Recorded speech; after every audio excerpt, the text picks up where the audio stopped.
Salut, bienvenue sur ma chaîne Réveil Jungien, là où votre âme se reconnaît et où chaque question trouve sa lumière.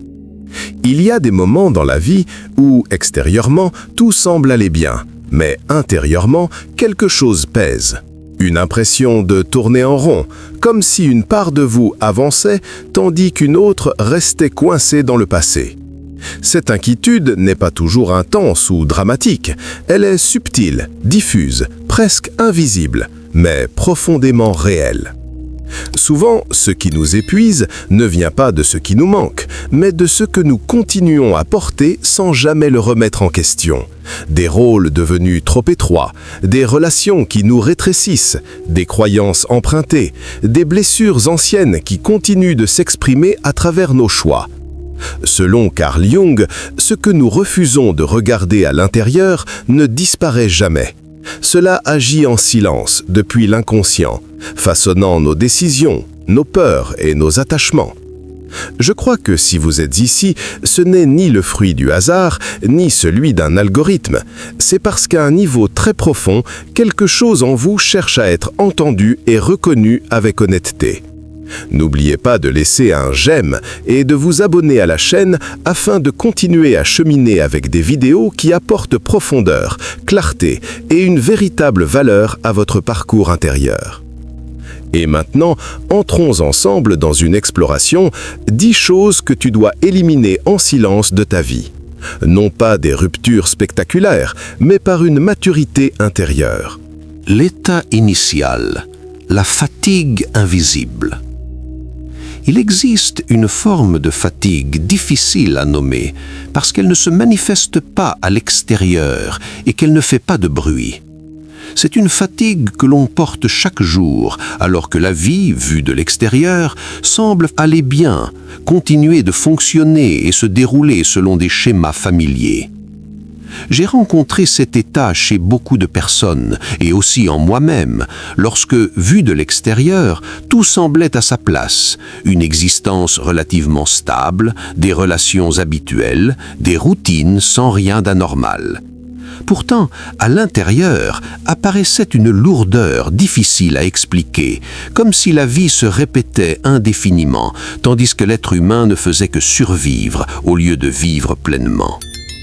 On aime, mais on ne se souvient plus vraiment de la raison pour laquelle on a commencé à aimer.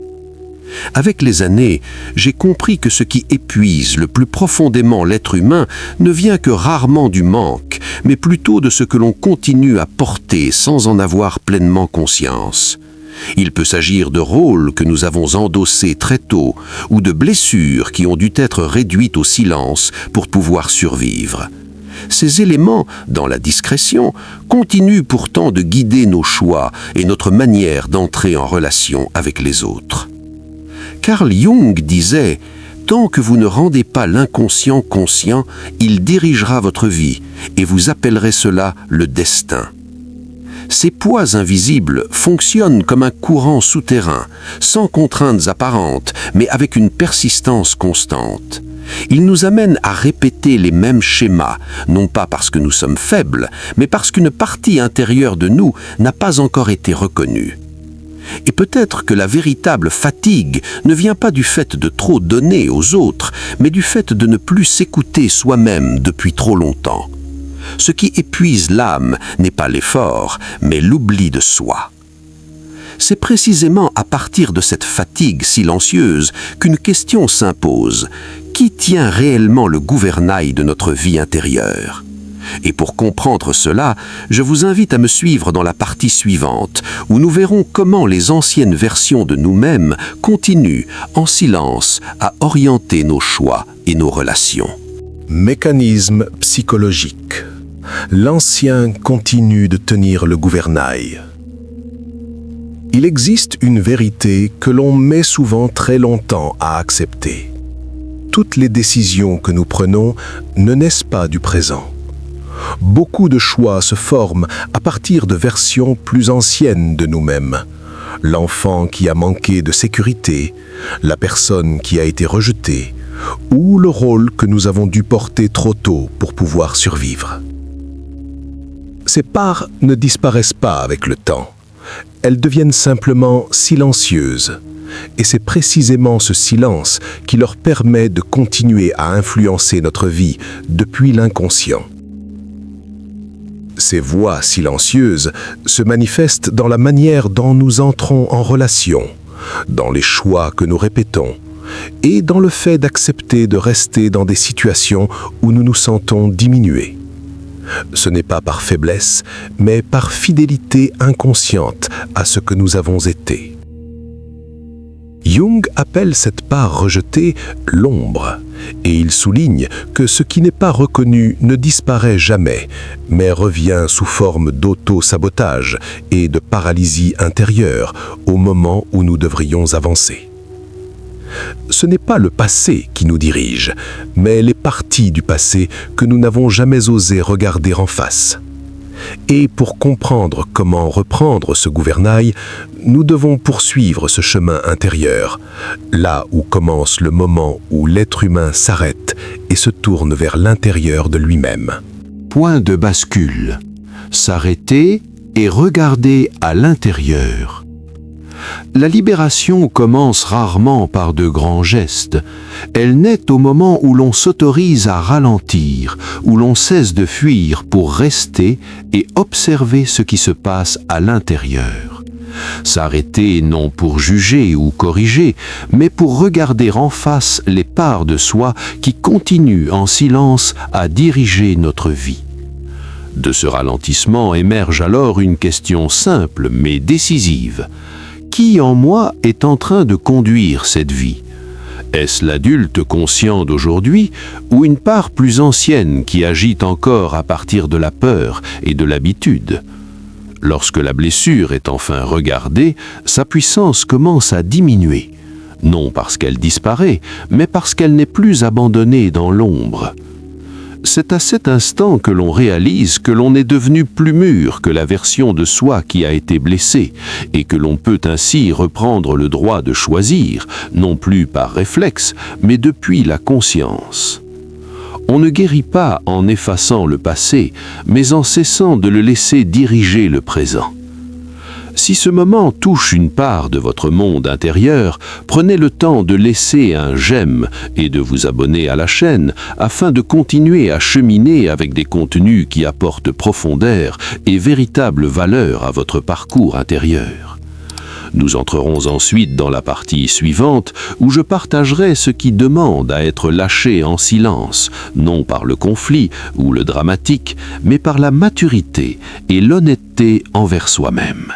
Le lâcher-prise en silence, l'axe central du chemin intérieur. Le véritable lâcher-prise ne fait pas de bruit. Il n'a pas besoin de fin dramatique, ni d'explication ou de justification envers qui que ce soit.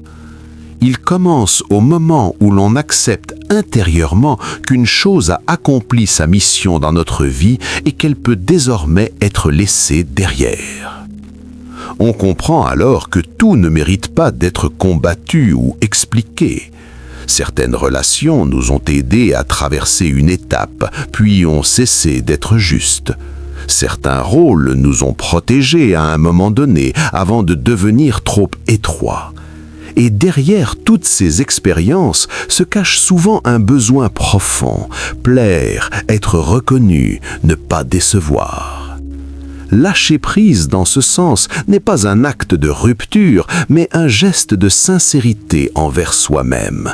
La reconnaissance que ce que l'on lâche consciemment cesse de nous contrôler inconsciemment.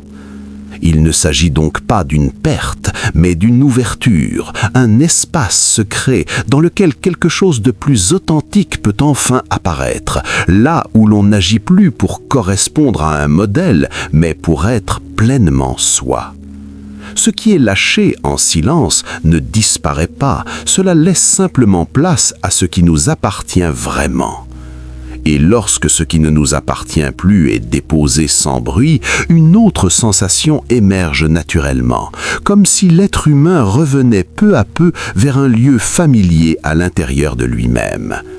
C'est alors que nous entrons dans la partie suivante, le résultat de la transformation, là où l'on cesse de chercher à l'extérieur pour commencer à ressentir ce que signifie réellement rentrer chez soi.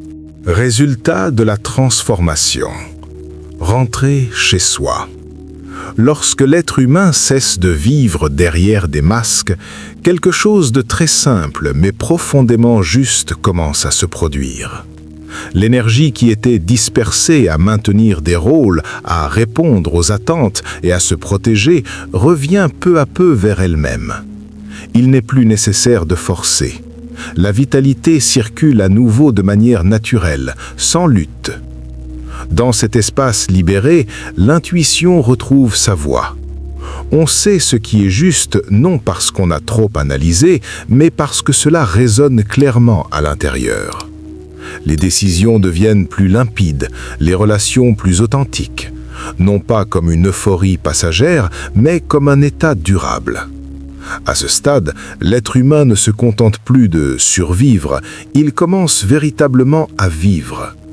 Le besoin de chercher une validation extérieure s'estompe peu à peu, laissant place à une solidité intérieure, à une clarté silencieuse sur ce qui a encore du sens et ce qui n'en a plus. Rentrer chez soi, dans ce sens, n'est pas un retour vers le passé, mais un ancrage dans une présence authentique. C'est vivre pleinement sa propre vie, sans se trahir, sans se justifier, avec cette sensation intime et familière d'être enfin à sa place. On ne trouve pas la paix en devenant quelqu'un d'autre, mais en cessant de se quitter soi-même. Et lorsque l'on touche à ce sentiment de retour chez soi, il n'y a plus rien à prouver ni à chercher. Dans cet état de retour, le voyage intérieur se referme, cesse d'être une quête pour devenir un lieu où l'on peut enfin demeurer. En arrivant à la fin de ce chemin, vous réalisez peut-être que tout ce qui a été partagé ne demandait aucun geste spectaculaire. Il ne s'agissait ni de changer le monde, ni de devenir quelqu'un d'autre, mais simplement de reconnaître ce qui en vous n'a plus besoin d'être porté. Car ce qui nous retient le plus souvent, ce ne sont pas les autres, ni les circonstances extérieures, mais cette permission inconsciente que nous nous accordons de rester là où nous n'appartenons plus vraiment. Après le lâcher-prise en silence, un vide apparaît parfois, et ce vide peut dérouter.